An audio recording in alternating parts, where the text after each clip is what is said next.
¿cómo estás? Buenas tardes. Muy bien, Gastón, un gusto estar dialogando con vos y con todos los oyentes de Radio Brisa en esta tarde marplatense. Bueno, muchas gracias a vos. Gabriel, ¿cómo estás transitando estos días donde se cumplen 10 años de ejercicio del Papa Francisco? Bueno, con mucha alegría y mucho agradecimiento, digamos, ¿no?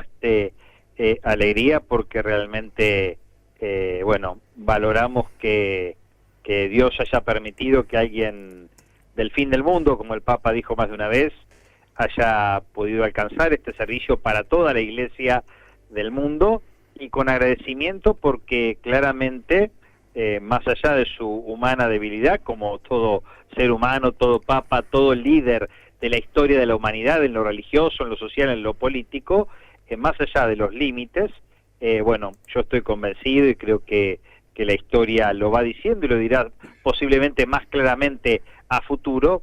El aporte ha sido altísimamente positivo, tanto para la vida interna de la Iglesia, como también como líder mundial para la historia de la humanidad. Sin dudas.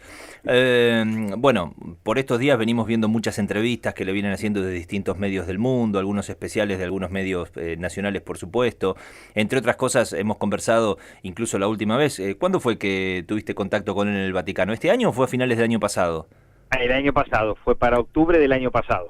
Para octubre del año pasado, y siempre surge esta cuestión, ¿no? ¿Cuándo va a venir el Papa a Argentina? En algún momento se lo preguntaron también, él decía que es una de las cosas que más les gustaría, pero que claramente hay muchos temas de agenda que se tienen que acomodar y que por lo general no forma parte de su filosofía visitar algún país que esté en el marco de un periodo electoral como puede ser este año en Argentina, así que por lo pronto vamos a tener que seguir esperando, entiendo.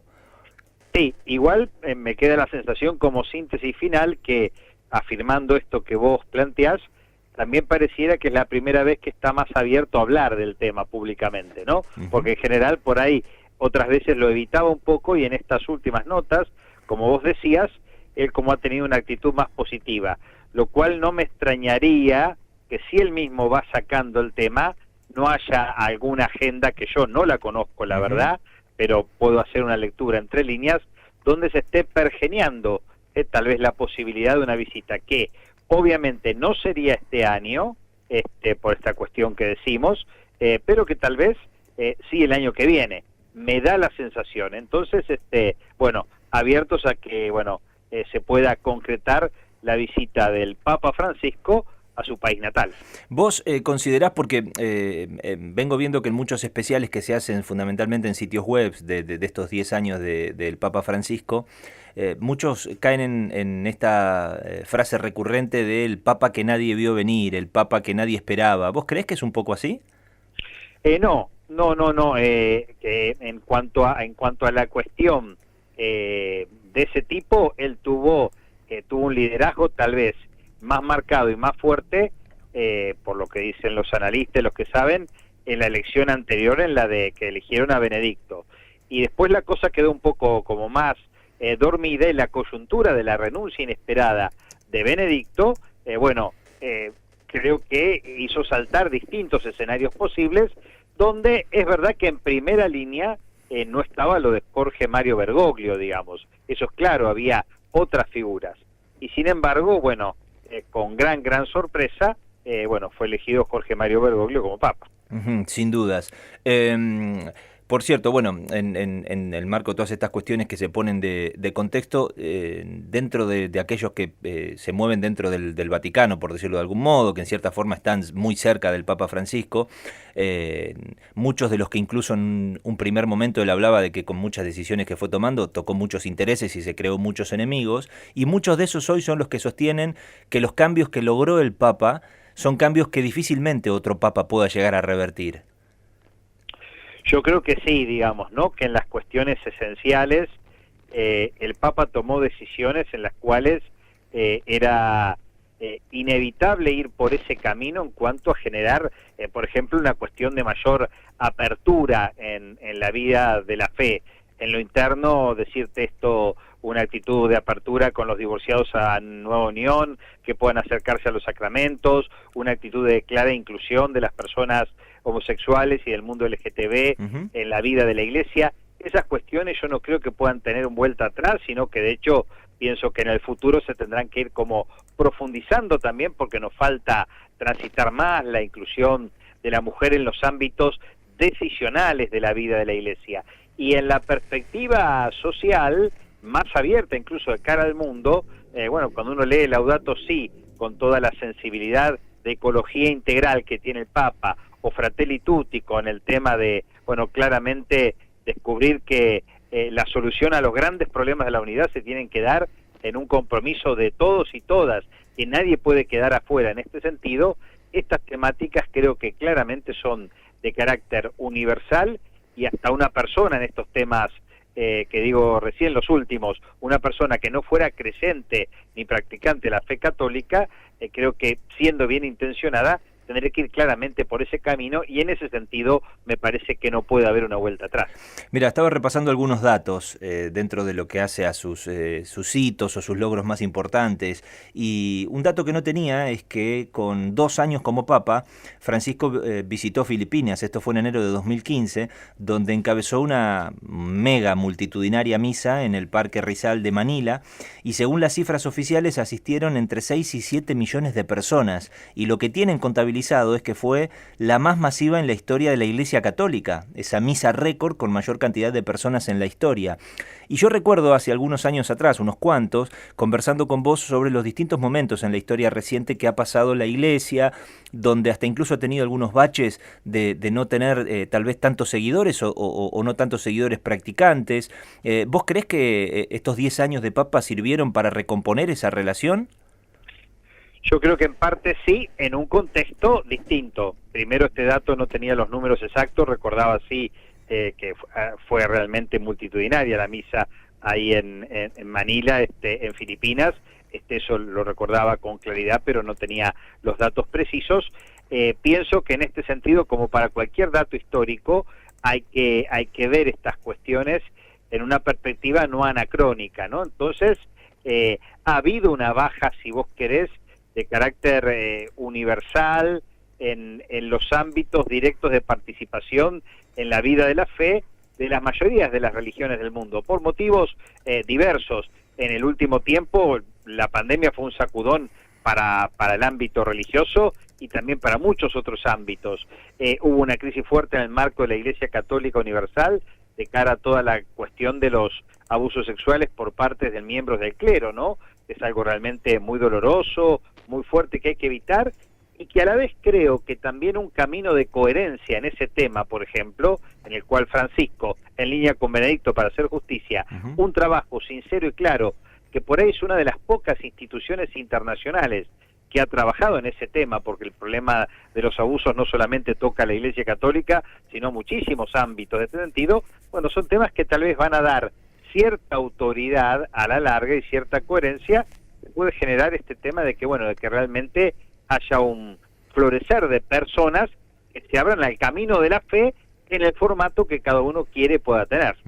¿Vos recordás qué estabas haciendo en ese momento cuando empezó a salir ese humito por la chimenea y se escuchó el Habemus Papa? ¿Estabas expectante por lo que podía pasar o seguías con tu rutina sin pensar, ¿no? Este final, este Papa del fin del mundo, como le dicen? Estaba expectante de costado, estaba haciendo mis actividades, me acosté a dormir la siesta, me había levantado muy temprano, era miércoles, había ido a pileta muy temprano, así que por ahí el padre Luis, un sacerdote mayor que estaba conmigo en la catedral, yo era sacerdote, no era obispo, bueno, me pegó el grito de que había humo blanco, y ahí obviamente nos prendimos al televisor con él y con un seminarista, y bueno, con muchísima alegría, no esperando que fuera alguien de Argentina, digamos, en ese sentido, ni él ni ninguno de los otros cardenales que estaban dando vuelta a Argentina, es realmente una gran alegría de que él fuera nuestro Papa. ¿Viste la película Los Dos Papas? Sí. ¿Qué te pareció? Me gustó, más allá de las cuestiones más noveladas que tiene que tener toda película. Es una ficción. Claro, hay gente que viene y te encara y que quiere que el dato propio, si vieron el partido junto, ese tema, digamos, me lo preguntaba todo el mundo, digamos, entonces, más allá de la lógica ficción, creo que es una película que en su espíritu hace justicia a la verdad, porque también incluso no le pega a la figura Benedicto, ¿no? Que por ahí en un momento fue una figura por ahí un poco controversial, y hasta los primeros años en comparación con Francisco, algunos sectores le pegaban como muy fuerte, digamos, ¿no? Creo que la justicia realmente, con una base histórica no velada, hace justicia a la figura de Benedicto y sobre todo a la figura de Francisco. A mí lo que me llamó la atención de esa película, si es que realmente, como lo narran, fue así y no se va en la ficción, como decía recién, es como Benedicto en esas conversaciones que mantienen, que son súper enriquecedoras, es como que lo quiere y lo rechaza al mismo tiempo, ¿no? Es como que él va contra sus propios, corregime si me equivoco, yo lo interpreté así, como que va contra sus propios principios, pero al mismo tiempo entiende que es necesario en ese momento dar un golpe de timón. Y ahí es donde se termina inclinando, ¿no? Claramente iría en esa línea, digamos, ¿no? Lo de ver el cambio de timón, y aparte que tiene que ver con su decisión de renunciar, algo que históricamente en la Iglesia se había hecho una sola vez en una historia de 2000 años, ¿no? Y por otro lado, en definitiva, también remarca la película la realidad que vos tenés un papa alemán y de curia, porque venía más de 25 años en la curia romana, con un papa latinoamericano del cono sur, del confín del mundo, y con una identidad distinta, y siendo un pastor con un contacto directo. Entonces, creo que la película, más que una cuestión de rechazo, refleja como esta tensión, podríamos decir, ¿no? Una cuestión de una tensión donde hay dos miradas, si querés, pastorales muy distintas. Una europocéntrica, digamos, ¿no? Y con un matiz muy de curia, muy intelectual, y otra más popular, pastoral, latinoamericana y del confín del mundo. Claro. ¿Hasta qué punto es un mito o no estas cuestiones que se dicen con respecto a la organización que tiene el Vaticano, donde en algún punto se habla de que tienen representantes miembros en todos los países del mundo y que ellos toman nota de todo lo que ocurre? ¿O realmente esa información circula hoy en este mundo globalizado de otra manera?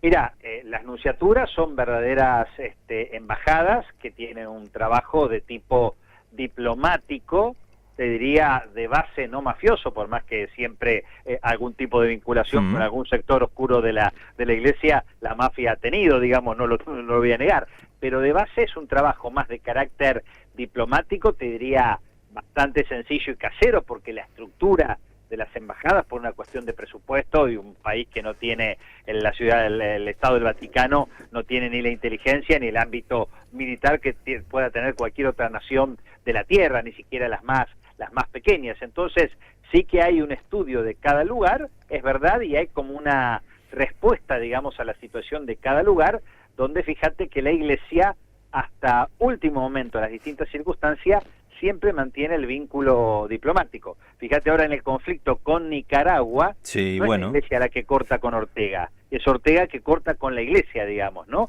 En ese sentido, porque la Iglesia, en su diplomacia, cuida hasta el último momento el vínculo. Claro, correcto. Bueno, por lo pronto, Gabriel, vos sos el obispo de Mar del Plata, estás recontra bien conceptuado y por eso sos el obispo de General Pueyrredón. ¿Vas a seguir siendo el obispo mucho tiempo más? ¿Hay movimientos previstos? ¿Cómo funciona esto? Mira, yo por mi parte soy obispo de Mar del Plata para siempre, hasta que me dé la salud o que llegue a los 75 años, que es lo que prevé la ley canónica para los obispos. Esto es lo primero y lo principal, y es como yo proyecto mi corazón.